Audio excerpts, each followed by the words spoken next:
Hey guys, in this video we're going to talk about the acronyms. So that's ESL, TEFL, what do they mean? And then once we figure that out, we'll talk about the jobs, the different kinds of jobs you can get within that world. And then finally, what are those jobs like? What are they like? The thing's moving upwards. Yeah. So then when I start to get to the... Oh, wait. Oh. Hi. Hi. Welcome back. In case you remember, I'm Zach, and this is... Heather. I'm Heather. Yeah, we recruit with EF. Yeah. So we're here to talk about ESL jobs. Tell you a little bit more about them, what you can expect. So what do we start with? I mean, ESL is like a... Yeah, so there's a couple different terms you'll hear depending on where you're from or where you've been. One is ESL, that stands for English as a Second Language, and the other is TEFL, which stands for Teaching English as a Foreign Language, and both refer to teaching English to speakers of other languages. There's a lot of terms for it. Exactly. So there's a few different types of those ESL jobs here in China. One is public school. So that's actually where I got my start as a teacher. I was working in a public high school in some tiny town. And it was really fun. My classes were huge. I had 70 kids in a classroom. They were shoulder to shoulder sitting on these little benches, but they had so much energy. It was a lot of fun.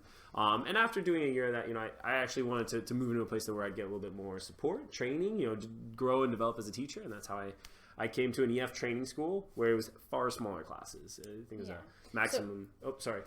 With training schools, that's another area of the English teaching industry, basically. You'll find a lot of types of training centers here, adults, kids, maybe even online. But basically, it's schools that focus only on teaching English. That's outside of students' public school hours or outside of their working hours.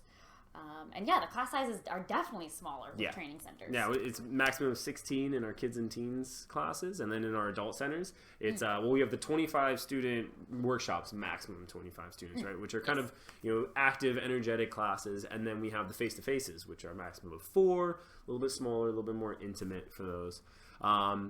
But across all these jobs, you'll find that hours are pretty consistent, right?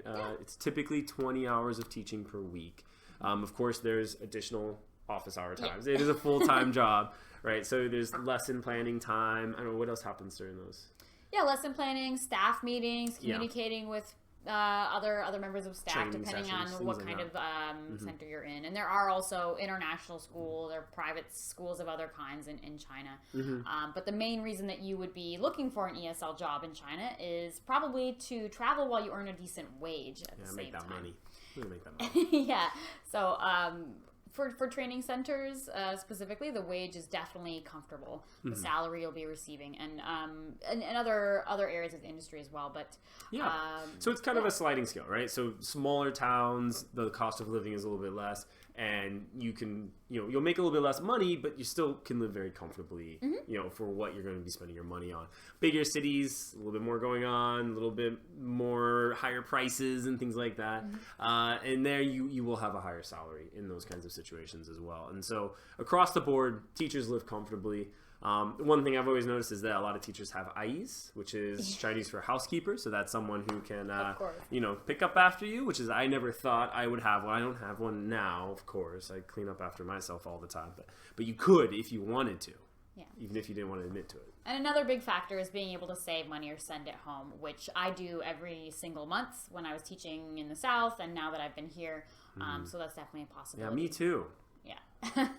So if you're interested in understanding more about ESL jobs abroad and here in China, you can ask some questions in the comment section down below.